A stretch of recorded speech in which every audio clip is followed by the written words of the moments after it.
Good evening, and welcome to this, the first installment of Grizzly Radio Theater. I am Randy Shorts, Director of Theater here at Los Osos High School, and your producer of a very special series of bi-weekly broadcasts presented live by the Theater Department of Los Osos High School. We call it the Grizzly Radio Theater. And when we say live, we mean live.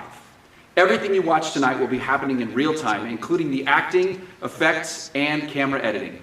What you'll be watching and listening to tonight are plays from the golden age of radio, when families would gather around their living room radios and listen to actors tell wonderful stories, complete with live sound effects and stirring soundtracks. And just like the 1940s, sometimes the audio, or in this case, the video, can be a little uneven or sometimes downright weird, even in this digital age. Some things never change.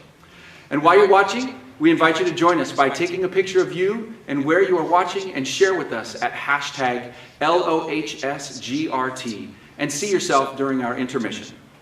Check out the description below for the hashtag and for other links.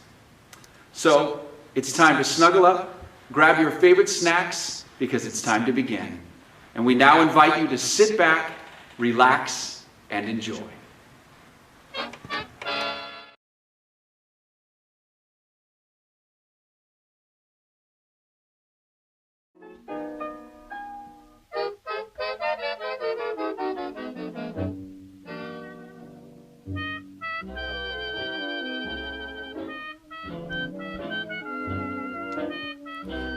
Since we're in the season of Halloween and haunting, we recognize that a story doesn't have to appeal to the heart. It can also appeal to the spine. Sometimes you want your heart to be warm. Sometimes you want your spine to tingle. Well, the tingling will be quite audible as you listen to tonight's classic among radio thrillers. Its author is one of the most gifted of all the writers who have ever worked in this medium, Louise Fletcher, who also wrote the single greatest radio script ever written, Sorry, Wrong Number. The title of this, her terrifying little tale of gruel for this evening, is another spine tingler by name, The Hitchhiker.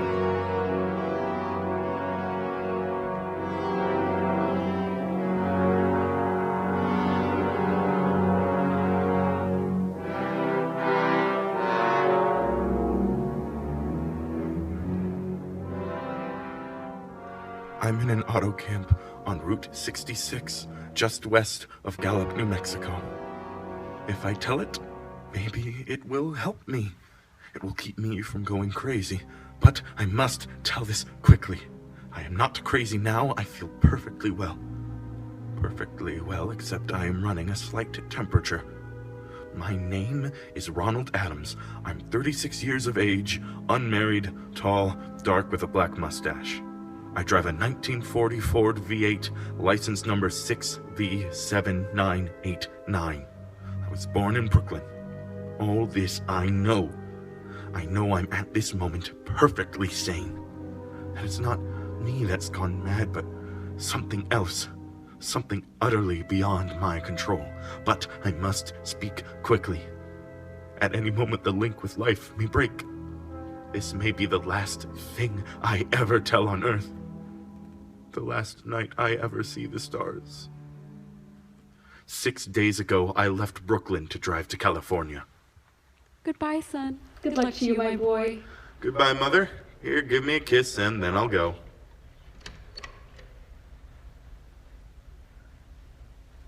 I'll come out with you to the car.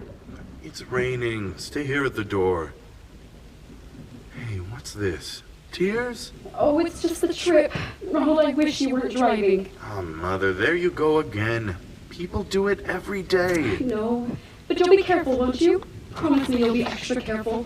Don't fall asleep or drive fast or pick up any strangers on the road. Strangers? Don't you worry. There isn't anything going to happen. It's just 8 days of perfectly simple driving on smooth, decent, civilized roads with a hot dog or a hamburger stand every 10 miles. I was in excellent spirits. Drive ahead, even the loneliness seemed like a lark. But I reckoned without him.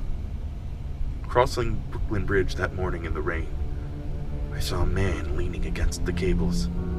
He seemed to be waiting for a lift. There were spots of fresh rain on his shoulders. He was carrying a cheap overnight bag in one hand. He was thin, nondescript, with a cap pulled down over his eyes. He stepped off the walk, and if I hadn't swerved, I'd have hit him. I almost did. Almost did hit him.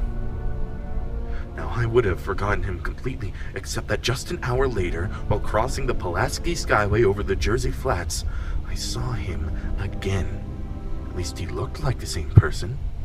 He was standing now with one thumb pointing west. I couldn't figure out how he'd got there, but I thought maybe one of those fast trucks had picked him up, beaten me to the Skyway, and let him off. I didn't stop for him. Then, late that night, I saw him again. It was on the new Pennsylvania Turnpike between Harrisburg and Pittsburgh. It's 265 miles long with a very high speed limit. I was just slowing down for one of the tunnels when I saw him standing under an arc light by the side of the road. I could see him quite distinctly. The bag, the cap, even the spots of fresh rain spattered over his shoulders. He hailed me this time. Hello?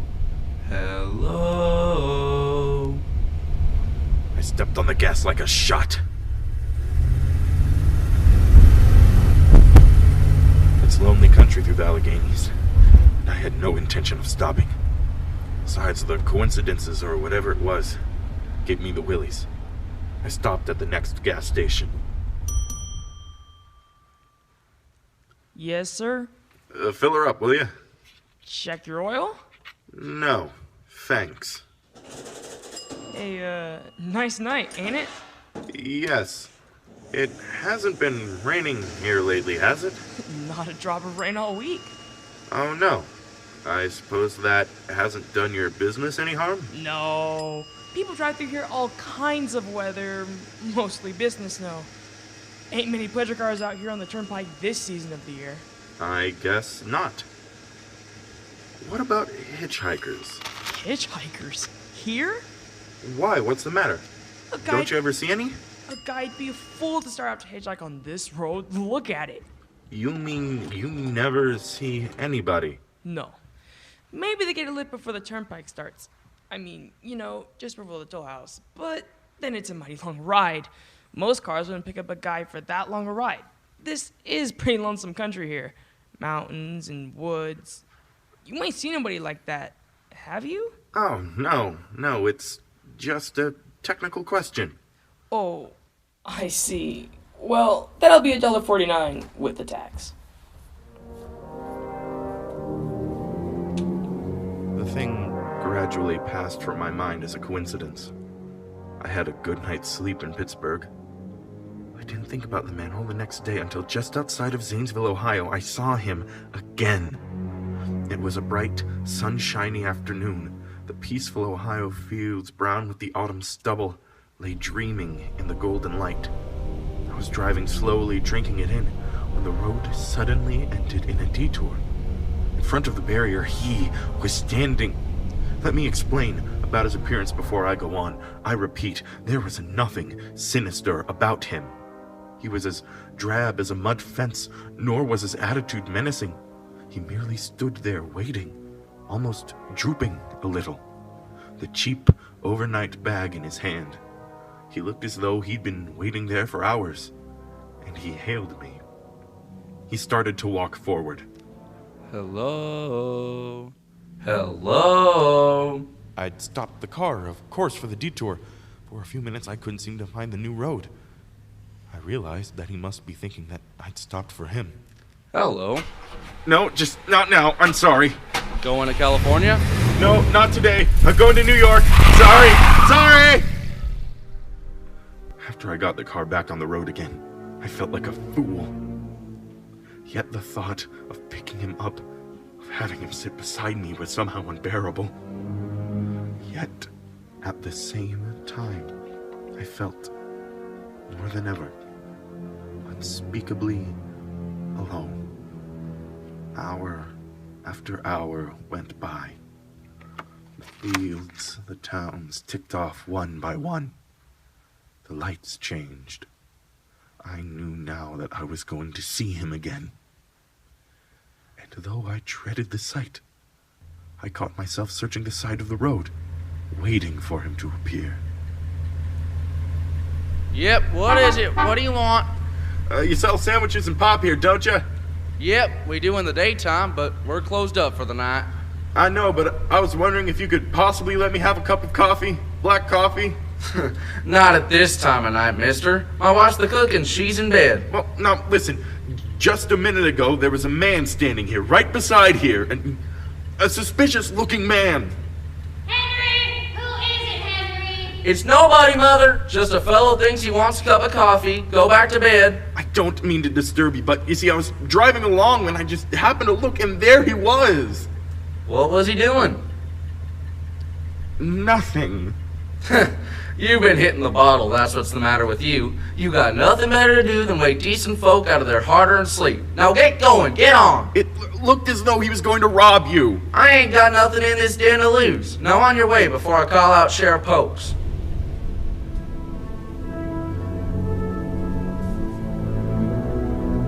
I got into the car again and drove on slowly. I was beginning to hate the car. If I could have found a place to rest a little.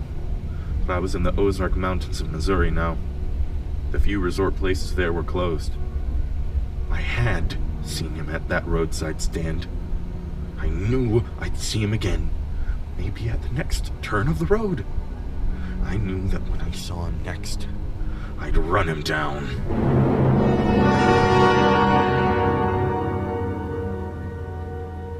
But I didn't see him until late the next afternoon. I'd stopped the car at a sleepy little junction just across the border into Oklahoma to let a train pass by.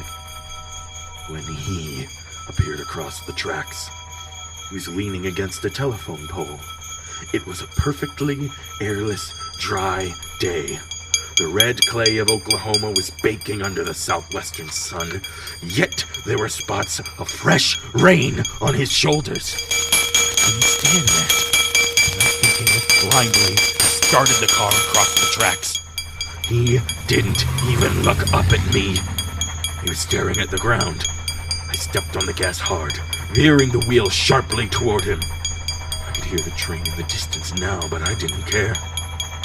Then, something went wrong with the car. It stalled right on the tracks. The train was coming closer. I could hear its bell, its cry, its whistle crying. Still he stood there.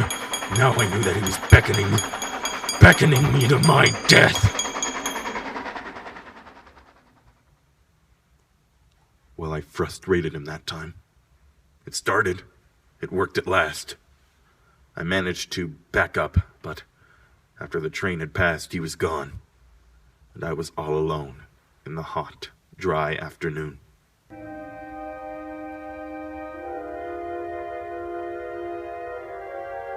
After that, I knew I had to do something. I didn't know who this man was or what he wanted of me. I only knew that from now on, I mustn't let myself be alone on the road for 1 minute. Hello there. Hello. Like a ride? What do you think? How far are you going? Amarillo. I'll take you to Amarillo. Amarillo, Texas. Yeah, I'll drive you there. Gee. Hop in. Mind if I take off my shoes? My dogs are killing me. No, go right ahead. Ugh, gee, what a break this is. Swell car and a decent guy driving all the way to Amarillo.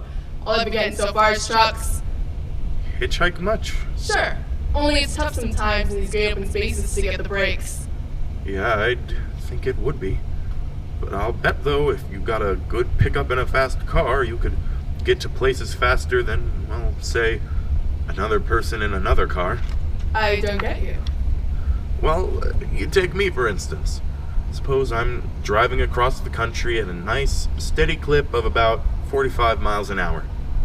Couldn't a girl like you, just standing beside the road waiting for lifts, beat me to town after town, provided she got picked up every time in a car that was doing 65 or 70 miles an hour? Oh, I don't know. Maybe she could, maybe she couldn't. What difference does it make? Oh, no difference. It's just a crazy idea I had, sitting here in the car. Oh, Imagine spending your time in a swell car thinking of things like that. What would you do instead? What would I do? If I was a good-looking fella like yourself, I'd just enjoy myself every minute of the time. I'd sit back and relax, and if I saw a good-looking girl along the side of the... Hey! Did you see him too? See who? That man standing beside the barbed wire fence. I didn't see anybody. Right there! It was nothing, just a barbed wire fence. What do you think he was doing trying to run into that barbed wire fence? There was a man there, I tell ya. A thin, gray man with an overnight bag in his hand. I was trying to run him down. Run him down? You mean kill him? I'm trying to get rid of him, or at least prove that he's real. But you say you didn't see him back there. Are you sure? I didn't see a soul, and as far as that's concerned... Well, watch for him. Watch for him the next time, and keep watching. Keep your eyes peeled on the road. He'll turn up again. Maybe any minute now. There! Right there! How's this door work? I'm getting out of here! Did you see him that time? Did you see him? No, I didn't see him that time, and personally, mister, I don't never expect to see him. All I want to do is go on living, and I don't see how I will very long driving with you. Look, I'm sorry. I don't know what came over me. Please, don't go. So if you'll excuse me. Please, you can't go. Listen, how'd you like to go to California? I'll drive you all the way to California. Seeing pink elephants all the way? No thanks. Listen, please, just 1 minute. You know what I think you need, big boy? Not a girlfriend, just a good dose of sleep. There, I got it now. No, you can't go. Leave your hands off me! Do you hear? Leave your hands off me! Come back here, please. Come back. She ran from me, as if I was some kind of monster. A few minutes later, I saw a passing truck pick her up, and I knew then that I was utterly alone. I was in the heart of the great Texas prairies. There wasn't a car on the road after the truck went by. Tried to figure out what to do, how to get a hold of myself. If I could find a place to rest, or even if I could sleep right here in the car, just a few hours, get some sleep just alongside the road. I was getting my winter overcoat out of the back seat to use as a blanket, just as a blanket. Hello? When I saw him coming toward me. Hello? Coming toward me, emerging from the herd of moving steer. Hello? I didn't wait for him to come any closer.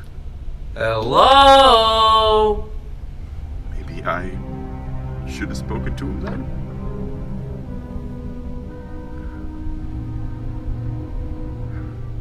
Fought it out, then and there. And now, he began to be everywhere. Whenever I stopped, even for a minute, for gas, for oil, for a drink of pop, a cup of coffee, a sandwich, he was there. I saw him standing outside the auto camp in Amarillo that night. When I dared to slow down, he was standing near the drinking fountain at a little camping spot just inside the border of New Mexico. He was waiting for me outside the Navajo reservation where I stopped to check my tires. I saw him in Albuquerque where I bought 10 gallons of gas. I was afraid now, afraid to stop. I began to drive faster and faster.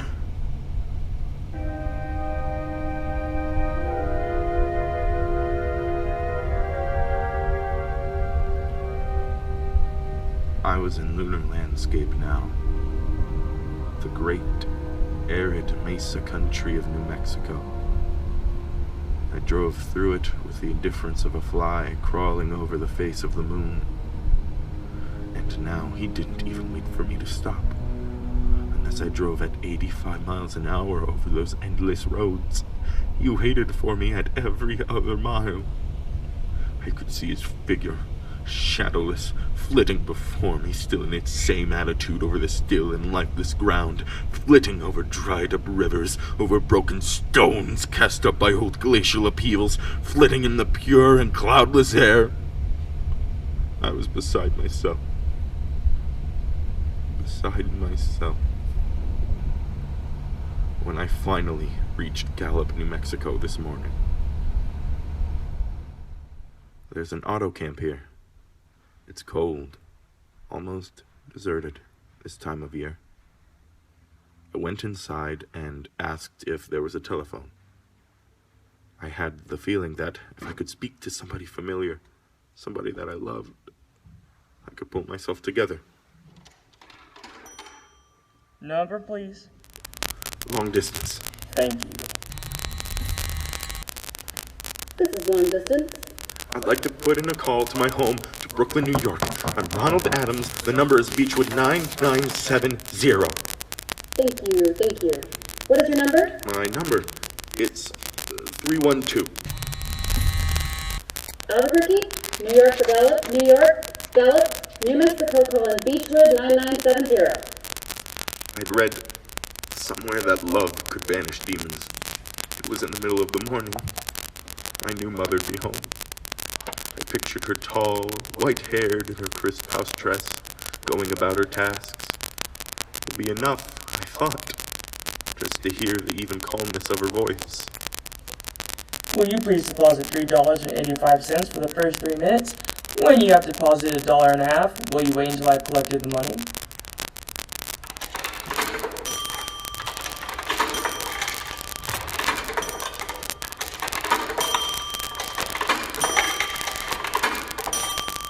Alright, deposit another $1.50.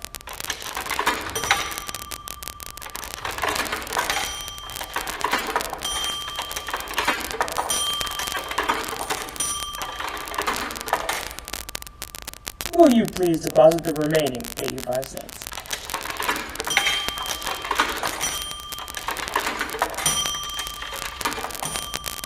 Ready with Brooklyn. Go ahead, please. Hello? Hello, Mrs. Adams' residence. Hello, Mother? This is Mrs. Adams' residence. Who is it you wish to speak to, please? Who's this? This is Mrs. Whitney. Mrs.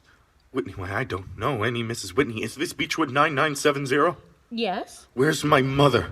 Where's Mrs. Adams? Mrs. Adams is not home. She is still in the hospital. The hospital? Yes, who is this calling, please? Is this a member of the family? What's she in the hospital for? She's been resting for 5 days. A nervous breakdown. Who is this calling? Nervous breakdown? My mother doesn't have... It's all taken place since the death of her oldest son, Ronald. The death of her oldest son, Ronald? Hey, what is this? What number is this? This is Beechwood 9970. It's all been very sudden. He was killed 6 days ago in an automobile accident on the Brooklyn Bridge. Your 3 minutes are up, sir. Your 3 minutes are up, sir. Your 3 minutes are up, sir. Sir, 3 minutes are up. Your 3 minutes are up, sir.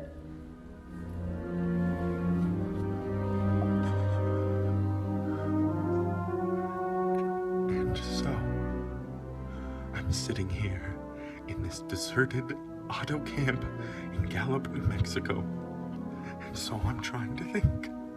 I'm trying to get a hold of myself. Otherwise I'll go crazy. Outside, it is night. The vast, soulless night of New Mexico. 1,000,000 stars are in the sky. Ahead of me stretch 1,000 miles of empty mesa and mountains, prairies, desert. Somewhere among them, he is waiting for me. Somewhere I shall know who he is and who I am.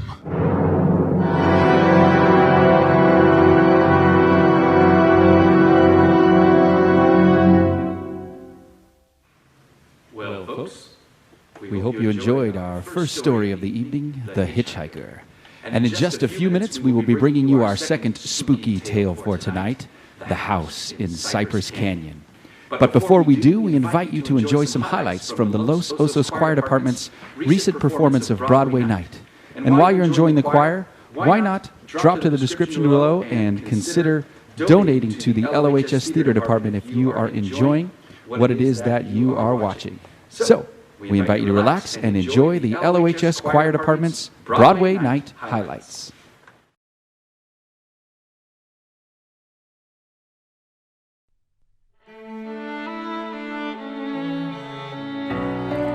Let me tell you what I wish I'd known When I was young and dreamed of glory, you have no control. Who lives, who dies, who tells your story? President Jefferson. I'll give him this. Hamilton's financial system was a work of genius. I couldn't undo it if I tried. And I tried. Who lives, who dies, who tells your story? President Madison. He took our country from bankruptcy to prosperity. I hate to admit it, but he doesn't get enough credit for all the credit he gave us.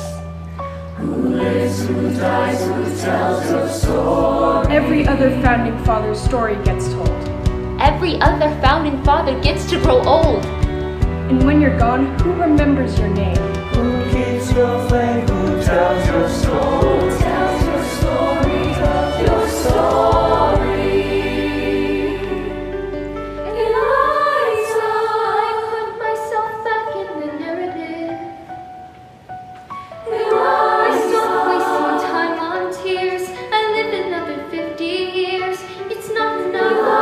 I interview every soldier who fought by your side. She tells her story. I try to make sense of your thousands of pages of writings. You really do write like you're running out of time. Angelica, while she's alive, we tell your story. She's buried in a Trinity church near you. When I needed her most, she was right on time. And I'm still not through. I ask myself, what would you do if you had more time? The Lord in His kindness, He gives me what you always wanted. He gives me more time. I raise funds in D.C. for the Washington Monument. Tells my story. I speak out against slavery. You could have done so much more if you only had time. And when my time is up, have I done enough? Will they tell our story? Oh, can I show you what I'm proudest of? The orphanage. I established the first private orphanage in New York City. The orphanage. I helped to raise hundreds of children. I get to see them growing up. In their eyes I see you, Alexander. I see you every time. And when my time is up, have I done enough? Will they tell my story? Oh, I can't wait to see you again. It's only a matter of time. Will they tell your story? Who tells your story? Will they tell your story? Who tells your story?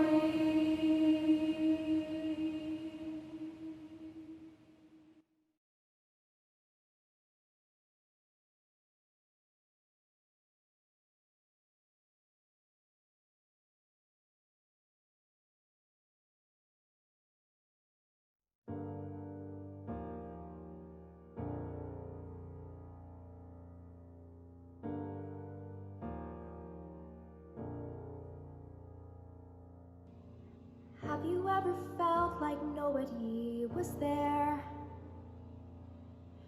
Have you ever felt forgotten in the middle of nowhere? Have you ever felt like you could disappear? Like you could fall and no one would hear?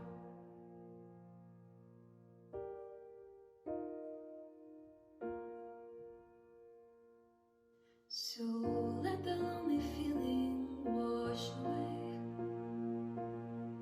'Cause maybe there's a reason to believe you'll be okay. 'Cause when you don't feel strong enough to stand, you can reach out your hand. And oh, someone will come running, and I know they'll take you home. Even when the dark comes crashing through, when you need a friend to carry you, and when you're broken on the ground, you will be found. So let the sun come streaming in, 'cause you'll reach up and you'll rise again. Lift your head and look around, you will be found. You will be found. You will be found. You will be found. You'll be found.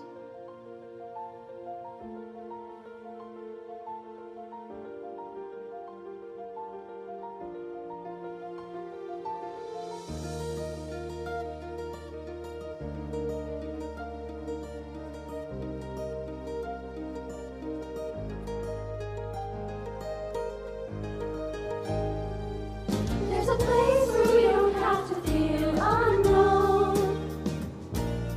And every time that you call out, you're a little less alone. And if you only say the word, from across the silence, your voice is heard.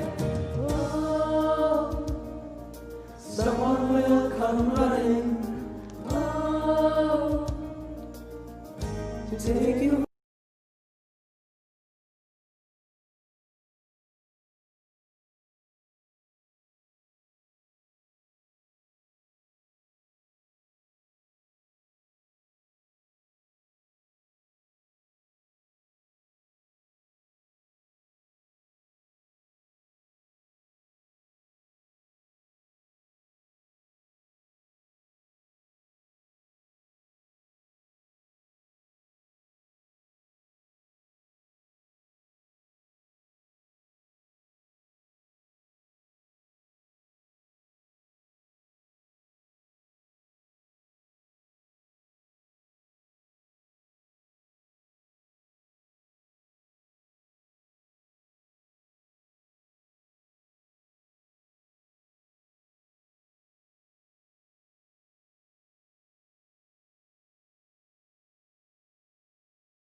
Well, folks, welcome back. We apologize. Apparently, we had some serious technology issues there, just like we just thought we might. Well, if you didn't get a chance to see all of the Broadway night, the show is still available on YouTube. There's a link in the description below, and you can go back and watch the whole thing later. It's really fantastic. And now, without any further ado,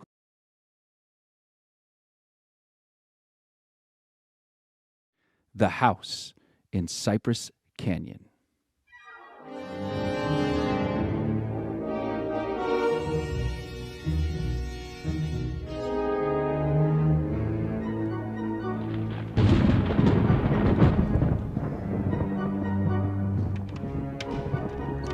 Merry Christmas, Jerry. How's the real estate business? Kinda early with your greeting, aren't you, Sam? Well, I gotta get him in sometime. I might not see you again until next Christmas. This real estate racket gets any crazier, I'll be dead by next Christmas. I'm glad you get up here, though, Sam. What's on your mind, Jerry? Aw, you'll probably shoot me when you hear it, Sam, because I'm probably nuts. But doggone it, you're a detective and you're my pal, and I just had to tell somebody. Well, you sound like it's serious. That's just it. I don't know what it is, Sam, but now listen. You know we're agents for a group of houses up in Cypress Canyon? Mm-hmm. Those places that were started before the war, never got finished? Oh, yeah. All they got in were the foundations, just concrete and a couple of beams. Well, they've been finished now. In fact, I'm putting up for rent on the last of them today. Well, what do you want? Police protection from the mob? Listen, Sam. This house that I'm talking about, it's got a number now. 2256. But before, when the men went back to work on it about 3 months ago, well, they just started when the foreman on the job brought me a shoebox that he found up on a beam. And this box had what do you call it? A manuscript in it, a story kind of, all written out. Yeah. Well, he gave me the thing. I read it. I didn't think much about it. I put it in my desk, but the other day, as I happened to drive by there, I saw the number on the house and what the house looked like. I thought of this manuscript. Well, I don't like it, that's all. There's something funny about it. Well, what's funny about it? Well, mind you, this was found in an unfinished house in Cypress Canyon. All right. Well, listen, Sam, I want to read it to you, if you've got the time. Then you'll see what I mean. All right. Shoot. Well, here's how it begins. To whom it may concern, my reasons for setting down on paper what follows here will be abundantly clear.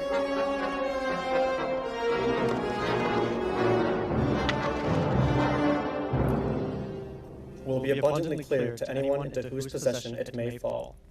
First, let me say that I'm a very ordinary person. My name is James A. Woods. I'm 35 years old.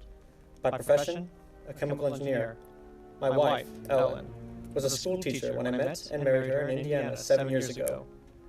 There's nothing in the past life of either one of us to suggest remotely any cause or reason for the dreadful thing that has invaded our lives. Our married life has been in no way different from that of millions of other average, reasonably happy, and congenial families. 3 months ago, I was ordered by my firm to take charge of a rather minor project in Los Angeles, or Hollywood to be exact. The order was a sudden one. There'd been no time to secure accommodations, and conditions being what they are, the inevitable result was that, until day before yesterday, we'd been living in the cramped quarters of one of those characteristic California motels. Needless to say, most of our spare time had been devoted to a search for something more permanent and comfortable, but the fruits of these efforts had been financially, and in every other way, a geometrical progression of discouragement. Until last Saturday afternoon, only 4 days before Christmas, we were driving into town on our way to a movie when Ellen saw it. Jim, look! What? That sign in front of that real estate office. Oh, yeah. Don't you see what it says? For rent, furnished, 2-bedroom house, close-in, immediate occupancy. Yeah, uh-huh. Aren't you gonna stop? Oh, Ellen, you know what a sign like that would mean right out in plain sight in front of a real estate office. Oh, yeah, but They Jim, probably want $600 a month. We'll never know until we ask. If it's any good at all, there are probably 50 people fighting for it right back there now. Well, honey, there's no harm in trying, now is there? You really want to go back? Oh, it's probably foolish, but what can we lose? Okay.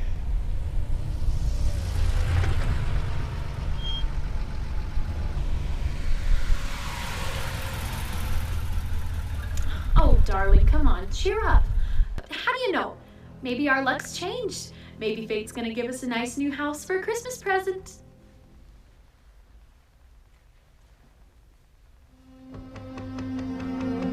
Come in. Oh, we're sorry to bother you, but we just happened to see that for rent sign outside, and Oh yeah, I hung it outside just this minute. Is the house available? Why sure it is. Let me introduce myself. My name is James A. Woods, and this is my wife, Ellen. How do you do? Wow, looks like it's fixing to rain. Yes, so it does, doesn't it?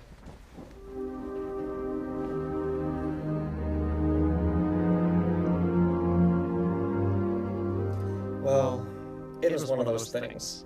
The real estate agent had just been authorized to rent the place by mail that morning, and she'd hardly had time to look at it herself and put up her sign when we drove up.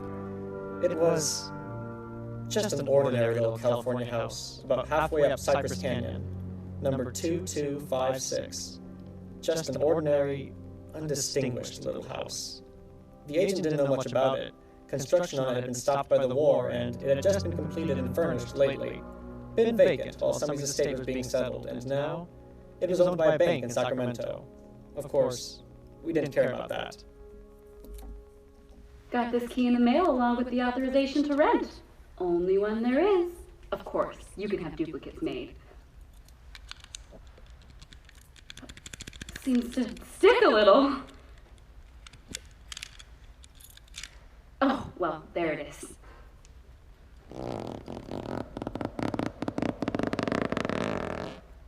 Doesn't sound as though that door had ever been opened. Well, a little oil on the hinges will fix that, all right? Oh, sure.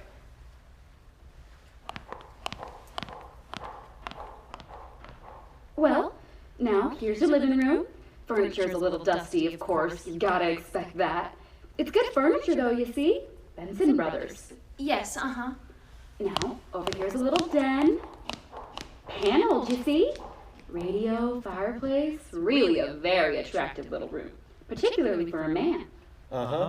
Yep. Now, the bedroom's off the living room here.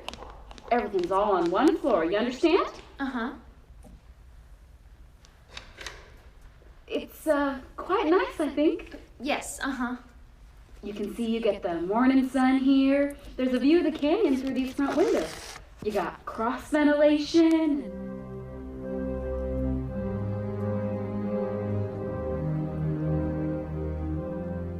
That's about all there was to it. It wasn't the best place in the world. It was small and badly built, but what would you have done?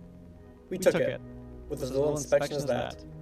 It was the Saturday before Christmas, and the very same evening, we were struggling up the steps from the road with suitcases and boxes and armloads of clothes and all the endless bric-a-brac that people collect and never know they have until they move. Ellen began unpacking, and I began moving things around and taking the worst of the pictures off the wall, doing all the little things that everybody does when they move into a new place and try to give it something of their own personality. Don't be such a sourpuss. You know, it's a roof over our heads for Christmas. That's more than we thought we'd ever get, isn't it? Now, what in the world are we gonna do with those two pictures? Well, why don't we just leave them where they are? Jim, we can't! They're too awful! All right. Put them in the closet then. I can't. Both the closets are jammed full. No, I mean the other one in the little alcove off the den. At least, there's a door there. I suppose it's a closet. I don't know. If that isn't a commentary on the housing problem, huh? A woman moving into a house without even knowing where all the closets are. Take the pictures down, will you, honey? Bring them in here.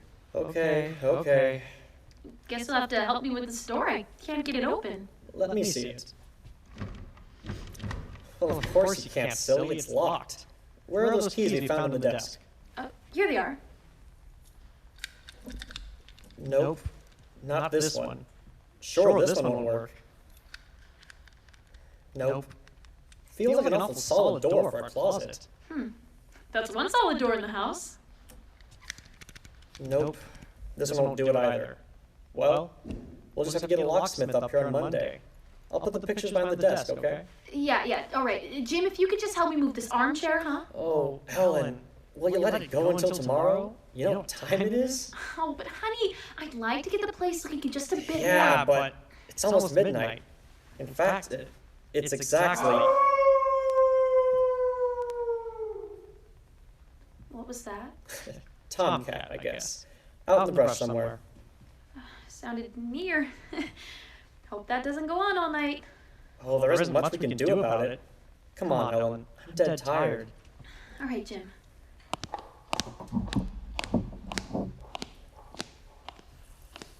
Where'd you put the toothpaste, honey? It's right in the medicine cabinet. Oh, yeah. Jim, we gotta get some firewood tomorrow. You know, a fire in that living room would make all the difference in the world. We can't. It's Sunday. Well, Monday then. Jim, I think red curtains are what we need, don't you? You know, just at least for the living room. Anyway, the ones in there now have just got to come down. Yeah, I suppose they do. What do you think of red? Well, I guess it's all hard to say. Jim? Some tomcat. Jim, it sounded in the house. Now, how could it be in the house, Ellen? We've been over every inch of the house. Except that closet. Now, how could a cat or anything else be in a closet that's been locked up for over a year? I don't know. Yeah, probably under the house. A wildcat or mountain lion or something. I hear they have them in California. Jim, I don't like it. Well, neither do I like it, but there's nothing we can do about it tonight. Oh, maybe we ought to call somebody, the police or some neighbor. Oh, don't be silly, Ellen. You act like a kid. Come on, let's go to bed, huh? Oh, all right. I suppose it is silly. Jimmy, did you lock the door? Oh, yeah. Yeah. Can I turn out the lights now? Yeah, all right. Good night, Ellen. Sleep tight. Good night, Jim. I don't know what time it was. Perhaps an hour. Perhaps only a half hour later. My mind was in that hazy borderland between sleep and a dream that's still part of consciousness. Then I was awake. Ellen, are you alright? Yes. Did you have a nightmare or something? No, I heard two. Well, that didn't sound like any cat. Put on the light. Yeah. It seemed to be out there, Jim, in the house somewhere. I'm going to look into this. Jim, you be careful. Come on. Where's my shotgun? In the den, I think. Jim! What? There's something wet. What? Wet? Running from under the closet door. Sticky. Ellen, don't touch it. I had to. Jim, it's blood.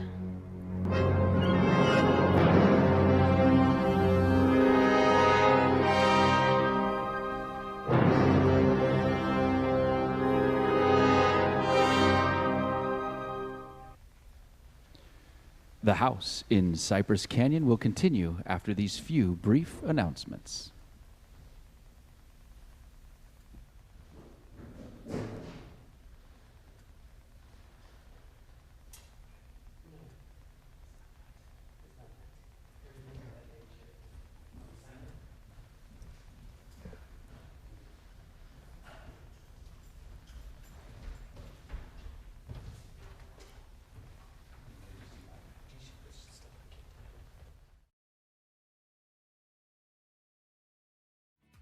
Good evening, Grizzlies. This is Kelsey Shorts, president of Grizzly Achievement, and I wanted to talk to you about our Grizzly Gratitude Awards on November 18th. This year, our award show will be hosted on a live stream, so make sure you keep an eye out for the link. Also, students and staff, make sure to check your Canvas and our social media accounts for information about nominating other students and staff. Enjoy the show and claws up!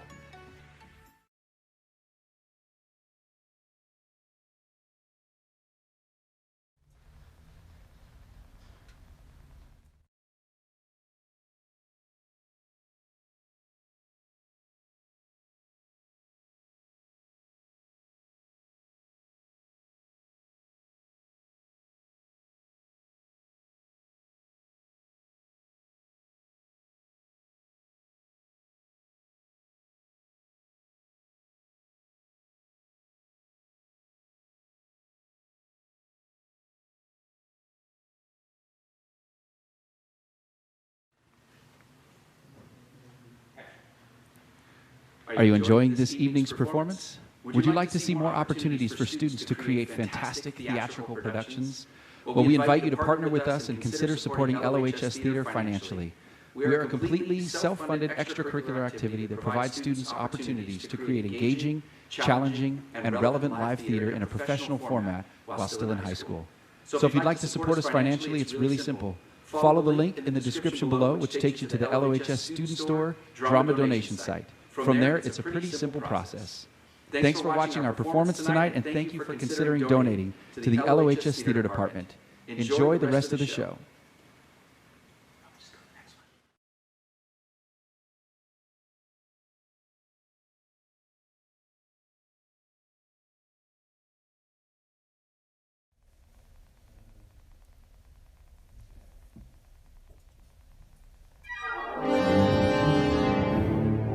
And now we return to the terrifying tale of Jim and Ellen and their horrific experiences in the house.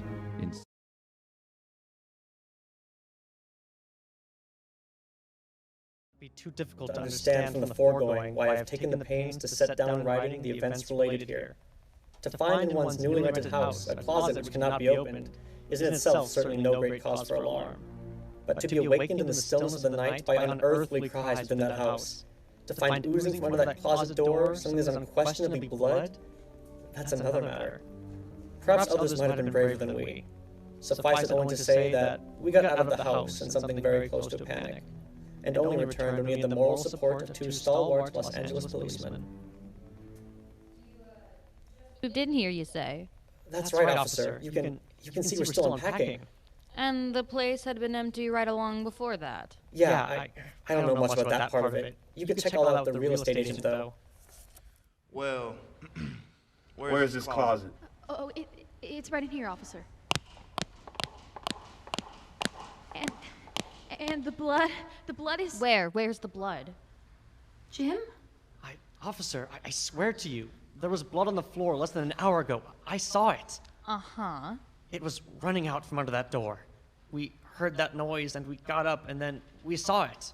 The door was locked. Locked, huh?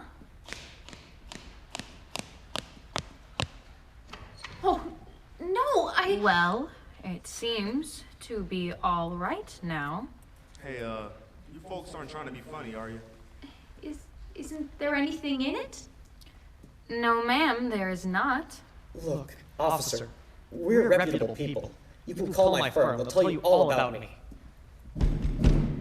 There's nothing wrong with this closet. Walls are solid. There's no trap doors. If you think I'm lying... I didn't say that, mister. You probably did hear some sort of a noise and you got a little panicky and... What about the blood? It got on my hands. It isn't there now, is it? Yes. Where?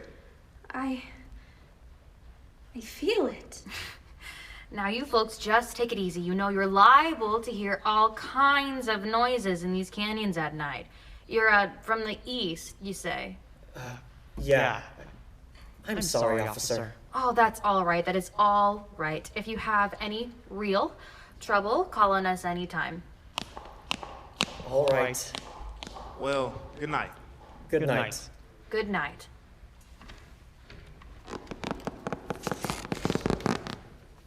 Hey, you ought to have that door checked out. That's enough to scare you. Yeah, we're going to have it fixed.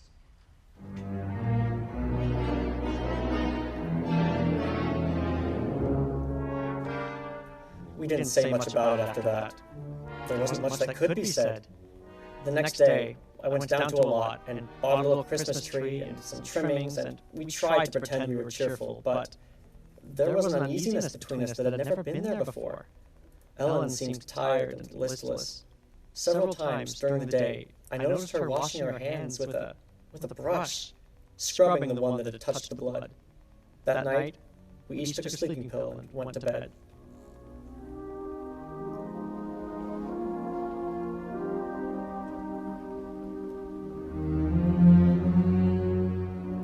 It was sometime after midnight when I was suddenly wide awake, staring into the darkness.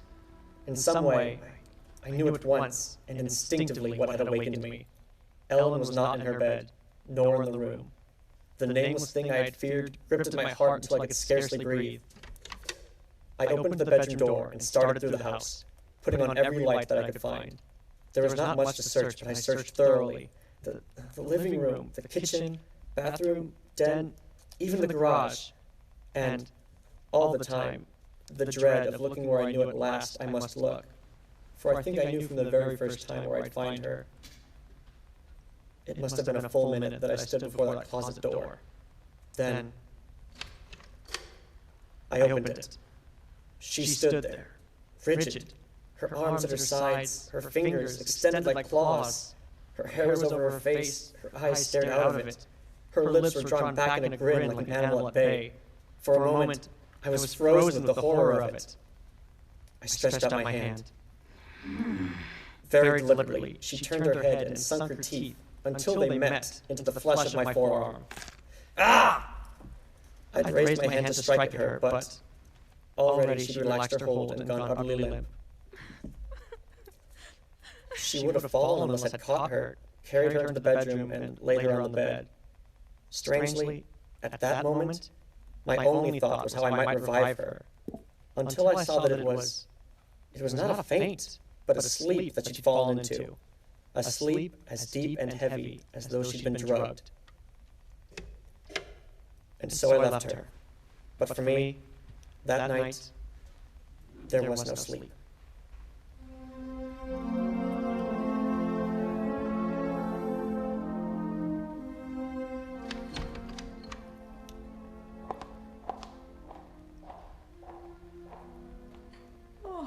Jim? Yes, Ellen? Oh, what are you doing up so early? Oh, I got a little restless. Went out to make some coffee. Oh. Oh, I had the most wonderful sleep. And I feel so rested. Do you? Mm-hmm. Jim! What? What's the matter with your arm? Oh, I just hurt it. Well, honey, it's terribly swollen. Let me see it. No, it's all right, Ellen. Oh, it isn't all right. You've got to see Dr. Westleaf right away. Sure, I will. No, you promised me, Jim, that you'll go first thing this morning. How did it happen? Oh, there was a dog. Dog? Yeah, I heard him trying to chew through the screen door. I went up to chase him away, and he bit me. Well, you mean with all that racket and I didn't even wake up? No, Ellen, you didn't even wake up.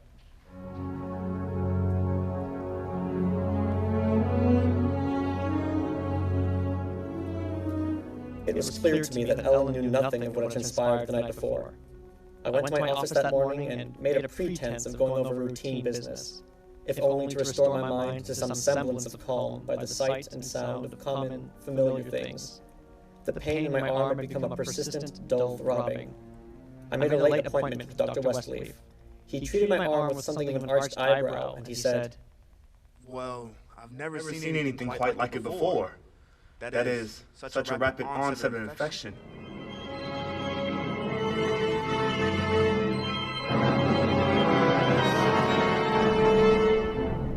It was dark when I left his office.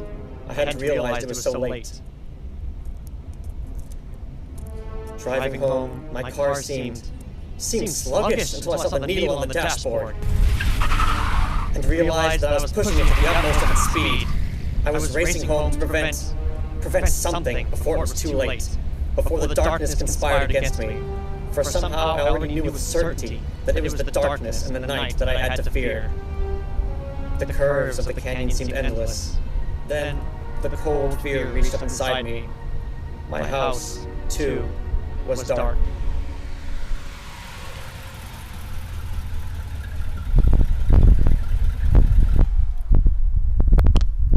I went slowly up the stone steps from the road, looking, praying for some sign of light or life.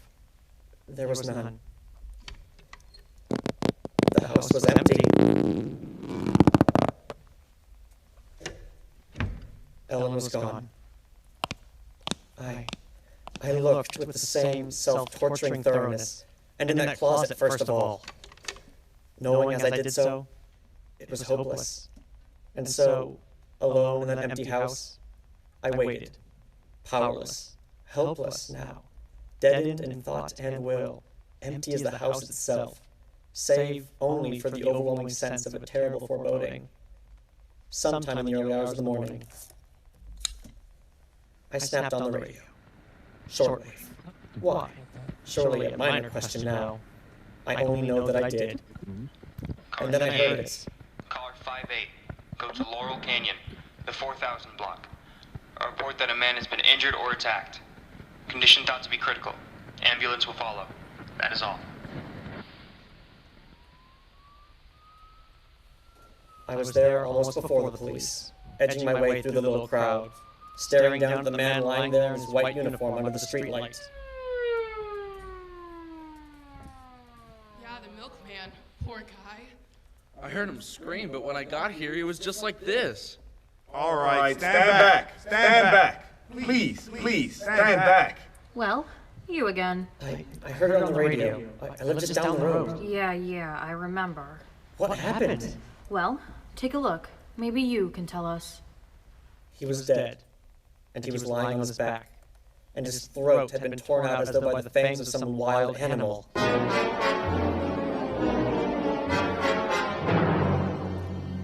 It is now Christmas Eve, or rather, Christmas morning, for it's a little after midnight.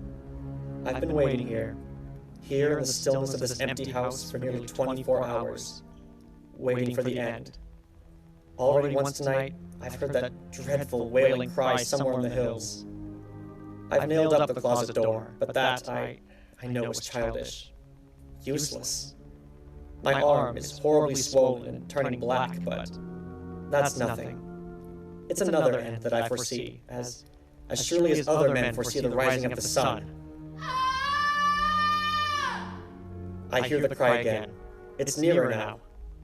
I shall leave these notes in a sealed envelope and put it in a shoebox in the hope that someone will give credence to these dark and terrible events, if, indeed, such nameless horrors can ever yield to mortal understanding. As for myself, I feel no longer any fear, or even sorrow, only a desire that the end, and the thing I must do, may come soon. And it will be soon, I know.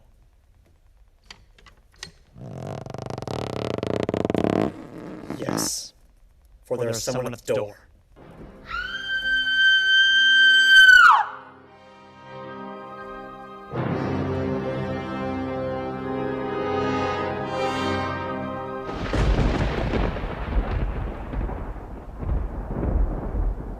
Someone at the door.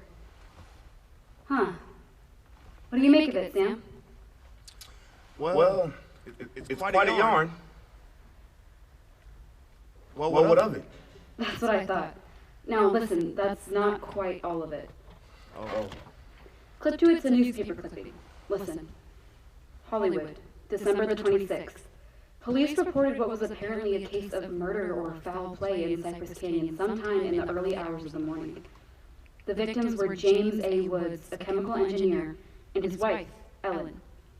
Preliminary investigation indicates that Mrs. Woods and her husband died under mysterious circumstances.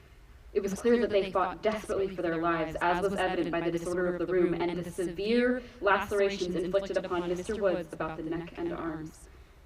This is the second tragedy to be reported in Cypress Canyon within 24 hours, the other being the unexplained death of Frank Polanski, a milkman. Well, no such murders, or whatever they were, ever occurred, if that's what's worrying you. The news clipping, well, you can have those printed up, you know? Oh, no, it's not that, Sam. That story was found in an unfinished house in Cypress Canyon. No number, no nothing. Just a framework. Uh-huh. Now that house is finished. When I drove by it today, but that's what stopped me, Sam, because it all fits. Now that it's finished. It is the house in the story, the same construction, the same vines and creepers on the lawn, even the same number. So what? A guy who knows roughly what this house is going to be like writes a yarn and loses it or something. Did he know the place was going to be listed for rental today, the Saturday before Christmas? Jerry, coincidence. Too big to find out the guy next door is a ghost story writer or something, and he's been wondering for a year what happened to that thing he wrote. Okay, coincidence. I'm sorry I bothered you, Sam. Don't be silly. I liked it. It's a good yarn. That the for rent sign you were talking about? Oh, yeah, I'm gonna put it up outside now. Uh-huh. Well, so long, Jerry. And Merry Christmas again. Yeah, well, thanks, Sam. I guess it was kind of silly, all right. Now listen, when a guy named, whatever it is, Woods, with the wife named Ellen, come in to rent that place from you, then you can start worrying. Yeah, well, so long, Sam. So long, Jerry.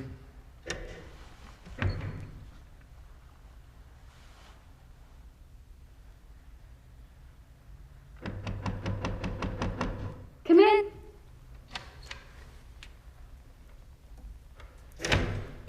We're sorry to bother you, but we just happened to see that for rent sign outside. Yeah, I hung it out just this minute. Is the house available? Why, sure it is. Let me introduce myself. My name is James A. Woods, and this is my wife, Ellen. How do? Wow, looks like it sticks into the Yes, it does, doesn't it?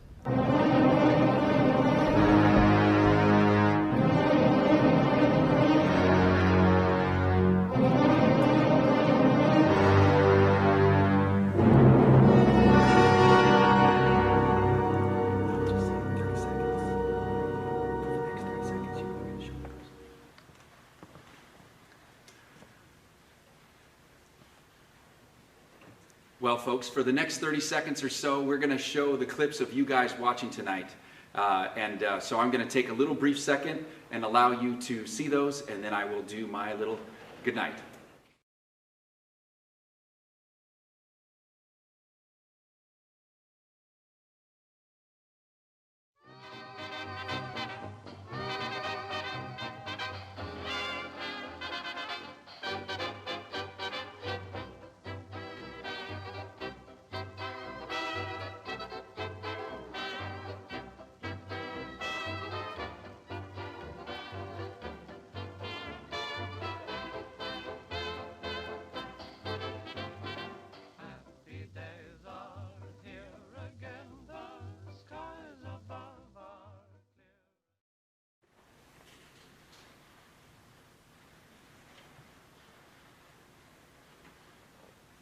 On behalf of everyone involved, I'd like to say thank you for watching tonight.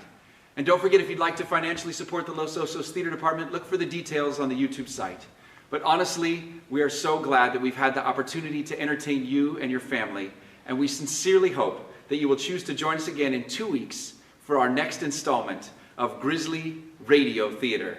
Thank you, good night, and stay safe.